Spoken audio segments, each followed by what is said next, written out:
In 1970, Judy Blume published a short novel that quietly changed the landscape of American childhood and young adult fiction. Are You There, God? It's Me, Margaret told the story of an 11-year-old girl growing up with one Christian parent and one Jewish parent. Parents who, hoping to avoid conflict, chose to raise her with no religion at all. Margaret is left to navigate her own questions of identity, belonging, and family and faith. The book was groundbreaking because it treated subjects that adults rarely discussed openly with children at that time: religious confusion, puberty, peer pressure, and the longing for connection. But what made the novel truly enduring was Margaret's voice. Whenever she feels uncertain or alone, she simply begins to talk to God. Are you there, God? It's me, Margaret. She doesn't know what she believes. She doesn't have a tradition to guide her. She's never been taught how to pray, yet she still reaches towards something greater, trusting that her words matter, even though God never speaks back. There's no booming voice, no sign, no revelation.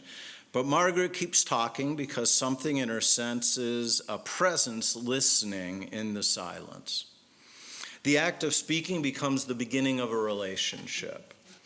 And for many of us, that simple act, opening our mouths and speaking to God, is far more difficult than it appears on the page. We're adults shaped by disappointment, responsibility, and the quiet fear of vulnerability. We worry that if we address God directly, no one will be listening. We grew up with no language of prayer at all, possibly, and the very idea of reaching towards the unseen feels strange or vulnerable. In our hurried lives with endless noise and distraction, speaking to God can almost feel impossible. Unlike Margaret, we carry years of accumulated skepticism, unanswered questions, and the lingering notion that prayer must follow a particular script or rise from perfect belief. So we hesitate, we stay silent. And that's what makes Margaret's voice in the novel so compelling. She instinctively knows that the entry point for a conversation with God is about a relationship. She instinctively lives out what the Jewish philosopher Martin Buber called a dialogical encounter with the divine. I had to at least throw one technical term in. What he means is that it's a dialogue. It's a conversation. Buber taught that there are two basic modes of relating: an I-it relationship. In an I-it relationship, we approach others as objects, tools, or a means to an end. But in an I-thou relationship, we open ourselves to encounter. We allow the other, human or divine, to be fully real to us. We meet without trying to control. Margaret's prayer is an I-thou moment. She's not trying to get something from God. She's not manipulating or bargaining. She's trying to meet God, and according to Buber, that very attempt creates the encounter. When we turn towards God with openness, God becomes a presence in that turning. What Buber is really doing is reclaiming an ancient intuition that God is not discovered through philosophical proofs or theological systems, but through relationship. God's found in moments of honesty, vulnerability, and truth, in the places where we stop performing and start revealing. When Buber says that God is the eternal Tao, he means that the divine is encountered whenever we genuinely address what's beyond ourselves. Margaret's simple prayer is a window into a spiritual posture that many adults struggle to reach. This is a deeply comforting idea because Judaism does not offer us a buddy God. I think that's one thing that Christianity really has over us. They have a buddied God. They have a guy who they can talk to, right? Or if you're Catholic, a woman that you can talk to. And we don't have that. To us, God is this really abstract thing, very much even more so in Reformed Judaism, which follows this Maimonidean tradition that we encounter God through the rational, and that God is so abstract that we can't even use words to describe God. But really, at the core, at least the Hasidic tradition insists that God is beyond, well, all of this is theoretical. All of this is in the head, not in the heart. We can think about God all day and not start a conversation. How do we begin? Where do we find the words?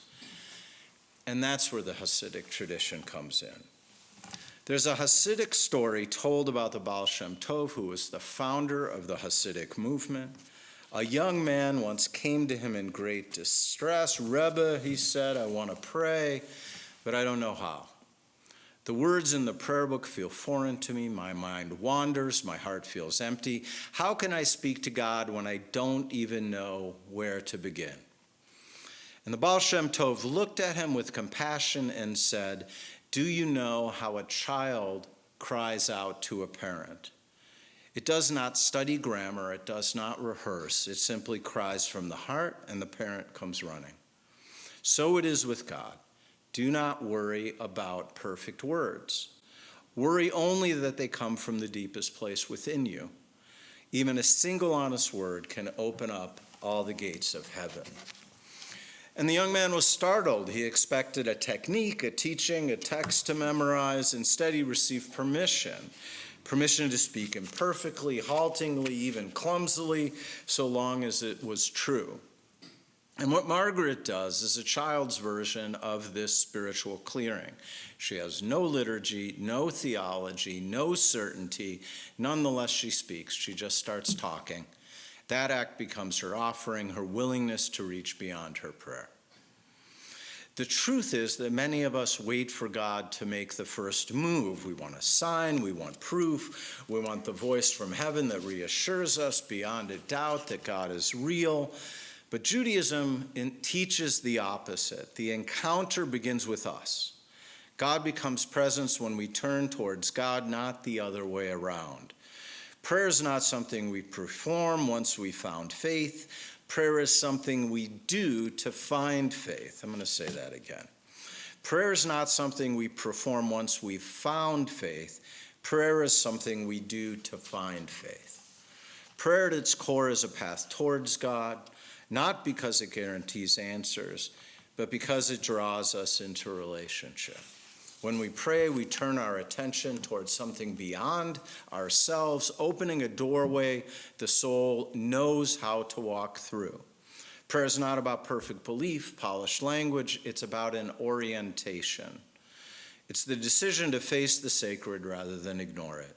Each word, each moment of honesty becomes a step along that path. Even when we feel distant or unsure, prayer reminds us that closeness to God begins with the willingness to reach out. About 30 years ago, I wrote a song called Tell Me Where to Begin. And it was written at a time in my life when I very much needed guidance and I felt unsure. And I guess I could even say that I was full of doubt. It's fair to say that I was full of doubt.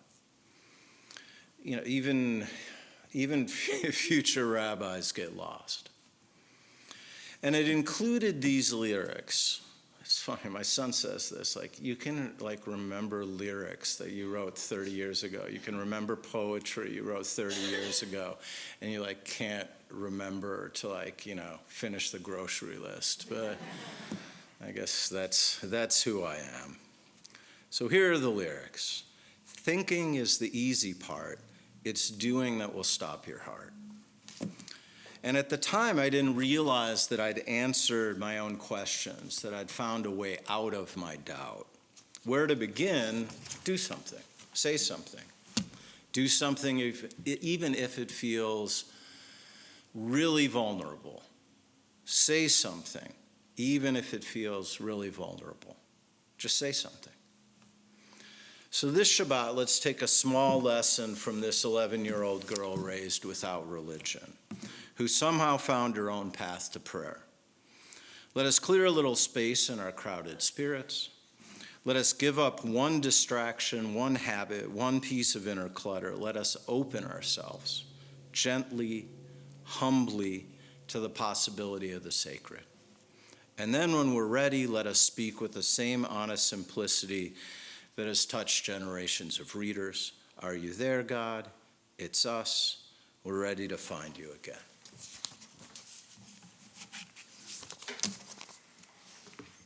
Well, I want to, in the spirit of cliches, I also want to thank all the parents who brought the kids today.